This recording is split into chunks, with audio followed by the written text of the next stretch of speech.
should be fun. Well, hey, it's gonna be without any malice on my part. But I just want to make sure that it's kind of noted is that you're agreeing that I can record this and post it on YouTube, no problem. As long Whenever as you do start it, give me like code green so that way I can go. oh, I already started 20 seconds in, so code green. I just needed to get your permission on the recording before I started, so that's the catch 22. Is that cool? Oh, oh, sorry, I forgot to press the space button. Yeah, so I've already started it. I'm like 35 seconds in. I started where I said, hey, just starting the debate. Just wanted to make sure that you're cool with it. So that's what's being recorded. Okay, well, sure. Yeah, this isn't. Well, I guess we don't have a debate chat, do we? We have a debate room. But okay, yeah, that'll work. Look, when it comes to debates, I'm not sure how to start with you regarding all that.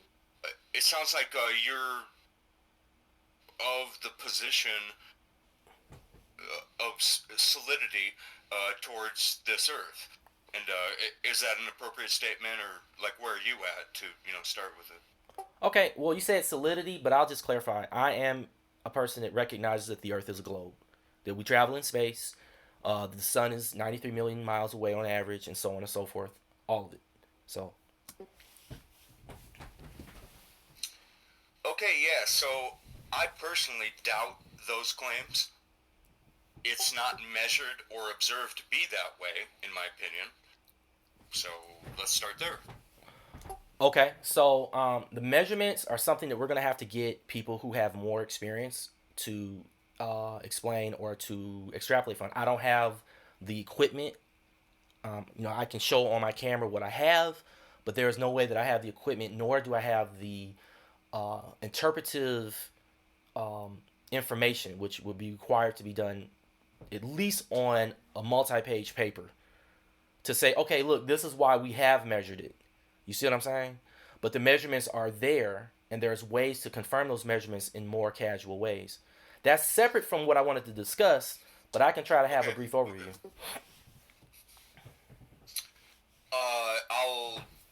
I'll touch on that. What's funny to me is that the 93 million miles number that's changed over time. Only a scant couple hundred years ago, it was less than 10 million miles away. So these things are being projected, in my view, to make the mathematics of space work in space number models. Modality is what I'll call it, I guess. So that's where I'm at with that. But yes, please talk about anything you'd like to, talk about. I obviously, fundamentally, we're talking about where's the curve. That's what I asked you a few moments ago, and so that's where many of us are at. The reason that we're even calling ourselves flat Earthists is because we cannot see what the globe model says should be real. Okay, so you made two basically fundamental points of observation. So let's address those.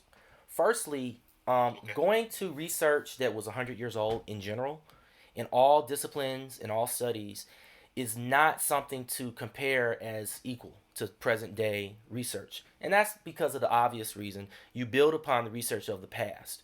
We don't go into cycles. We don't have a history of going into cycles where we say, oh, hey, we studied this matter and we came to a conclusion that was very different. Then we went back to the original conclusion after further study. Then we went back the other way and back and forth and back and forth.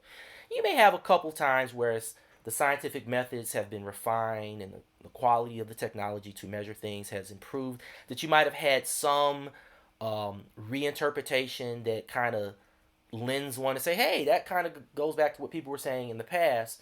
But that was based upon the refinement of the observations, not based upon the inaccuracies of the previous cycle. So, for instance, what you just said about the sun's distance, yeah, they were using measuring devices, 100 years ago that were simply not as refined as what we have now. So corrections are made.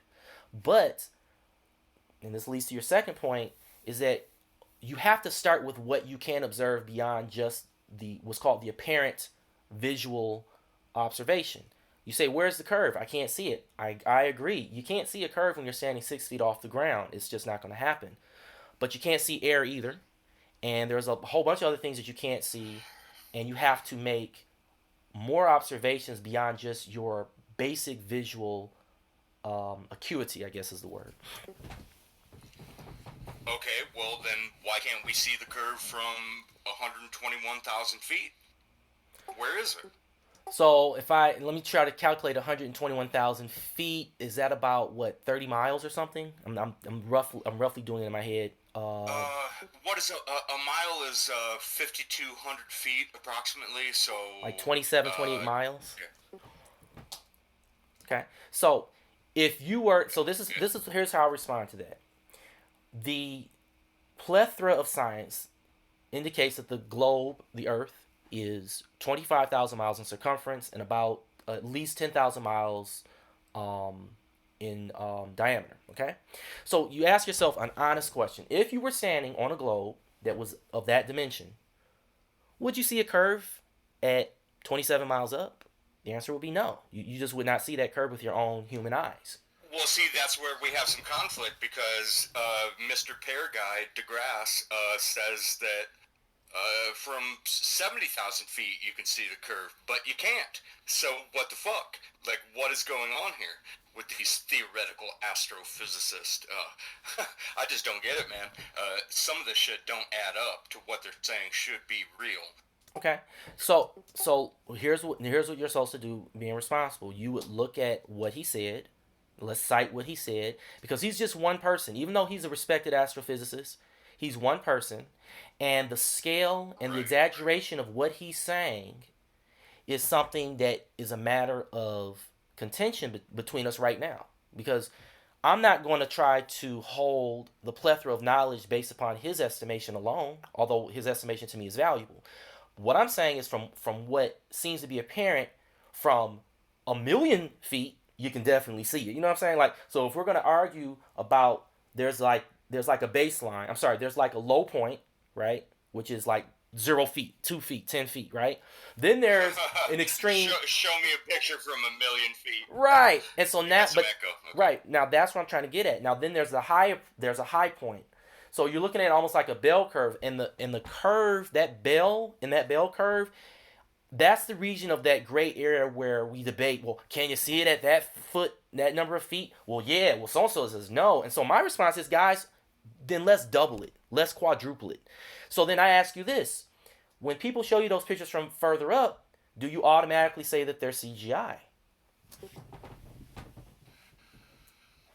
Well,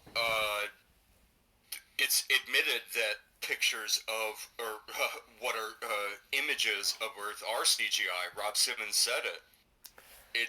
It is Photoshop because it has to be, is what his words are. Okay, so therein is a problem with being logical and being. I'm not going to accuse you of dishonesty, but I'm going to accuse Rob Simmons of being dishonesty. I don't know who he is. Even if I should, I don't.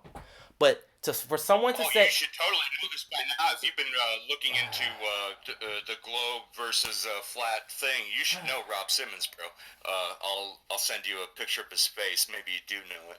Okay, but here's the bigger point. Again, just like with Neil deGrasse Tyson, Rob Simmons makes a point that is a circular argument. Yeah, I've seen him, but I'm not impressed with him. I'm not impressed with his arguments, but I'm not going to go there because I don't want to spend so much of our time on digressions like that. So here's the thing. Rod Simmons says it is because it has to be. And you, being an intelligent person, and I'm not being facetious, I'm not being sarcastic, you being an intelligent person should recognize that even if a globe person said it. If I said to you, hey, this is true because it has to be, you would say, hey, that's not even a valid argument. So for him to say it's true because it has to be, these are CGI because they have to be, no, there's no, I could say anything. I could tell you right now that I'm right because I have to be. And what would you say to that?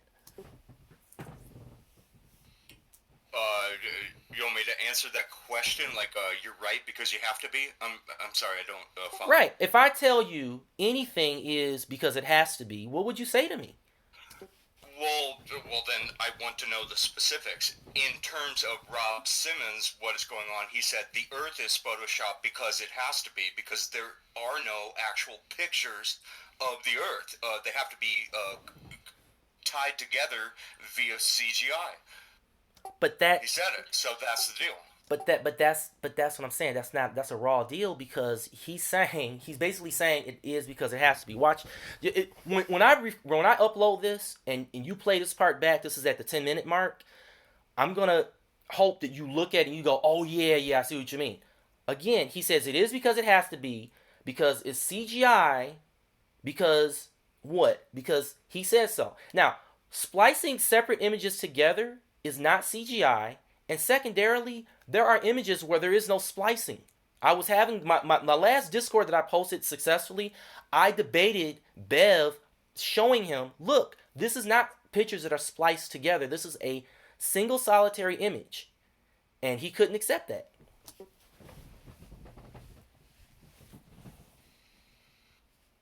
Well, let's define our terms here.